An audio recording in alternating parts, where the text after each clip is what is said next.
এটা মনে হয় ভুল মানুষকে ভুল কোয়েশ্চেন করা হয়েছে, কারণ যেই মানুষটা ২৬ বছর ধরে ইন্ডাস্ট্রি লিড করছে সেই মানুষ ক্যারিয়ারে আসলে ভুল ডিসিশন নিচ্ছেন কি নিচ্ছেন না, সেটা যে মানুষটার সেকেন্ড সিনেমা রিলিজ হয়েছে তাকে জিজ্ঞেস না করাটাই মনে হয় ভালো। প্রথমত সাধারণ দর্শক হিসেবে কিন্তু আমরা চাইলে অনেক কিছুই বলে ফেলতে পারি। সাধারণ দর্শকের মধ্যে আমাদের যে মতামত দেওয়ার একটা টেন্ডেন্সি, আমরা চাইলেই ওভারনাইট কাউকে সুপারস্টার বানিয়ে ফেলতে পারি, আমরা চাইলে ওভারনাইট একজন সুপারস্টারকে আসলে ডাউনফলটাও দেখিয়ে দিতে পারি। তো আমার কাছে মনে হয় যে একজন মেগাস্টার, একজন সুপারস্টার যিনি আসলে এত বছর ধরে ইন্ডাস্ট্রিটাকে টিকিয়ে রেখেছেন, তিনি জানেন কোনটা ভালো কোনটা খারাপ হচ্ছে, বা তিনি বুঝতে পারছেন কোন গল্পটা তার জন্য দরকার, কোন গল্পটাতে তিনি কাজ করতে চান।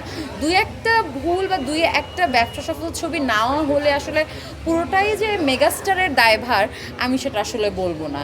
সো তিনি ভালো জানেন তিনি কিভাবে তার সামনের পথটা বেছে নেবেন।